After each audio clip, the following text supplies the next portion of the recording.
Wow, isang buwan na lang ang nalalapit na halalan sa May 2022. Sino sa mga nangungunahang kandidato sa pagkapangulo ang malamang na magdadala sa pwesto ng mga age-old political sins ng dynastic, corrupt at authoritarian na pamamahala at ang problema sa 21st century ng malawakang disinformation? Tingnan itong red checkmark. Mayroong issue kung orange or reportedly addressed. Leni Robredo and Leo D. de Guzman, walang bahid na corruption. Walang issue sa dynastic, corrupt, and authoritarian governance and massive disinformation. Si Pacquiao naman, merong issue sa dynasty. Ping Lacson, merong issue sa authoritarianism. Pero si Bongbong Marcos, Grand Slam, merong issue sa dynastic, corrupt, and authoritarian governance and massive disinformation.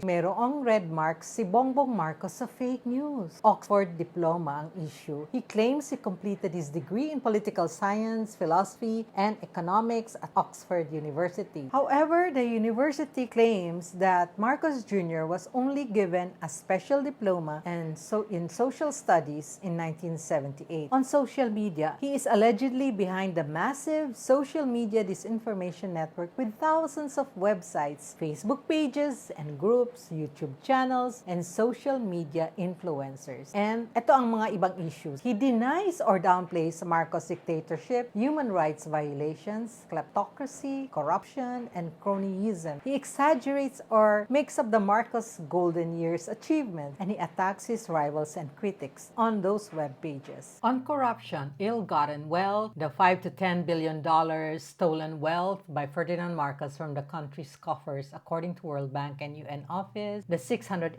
million worth of Marcos Swiss account deposits, the 174 billion pesos worth of stolen wealth recovered by the PCGG, and the tax evasion worth of unpaid estate taxes including interest and penalties, and the pork barrel scam. Alam niya, yung systemic and widespread human rights violations during Ferdinand Marcos Sr.'s dictatorship. He became vice governor in 1980 and governor in 1983 until his father was overthrown in 1986. He underwent Special Forces operation training under the AFP, earning the rank of second lieutenant. He denies the crimes of the dictatorship, even accusing the human rights victims who were claimants under the class suit against the Marcoses to be just in it for the money. On dynasty, both sides of his family tree are Marcos and Romualdez, mostly the Romualdez. Ito naman ang mga issues on Lacson and Manny Pacquiao. On issues of corruption, Lacson was allegedly the main protector of Chinese drug cartels and investigated by the U.S. Drug Enforcement Agency. However, there has never been an investigation against Lacson by the agency. Another allegation of the Lacson kept his wealth in the U.S. bank accounts. Another issue is the Yolanda Rehabilitation Funds. Lacson was accused of mismanaging the funds and efforts to help Yolanda Rehabilitation, claims that no funds passed through his office and that his own office even lacked funding. Authoritarianism. During martial law, Lacson was part of the police intelligence branch of the Metrocom Intelligence and Security Group and allegedly took part in abuses against suspected subversives. He claims that the branch he was part of only handles criminality. He also argued that martial law had some positive effects during its first 6 months and the people became disciplined.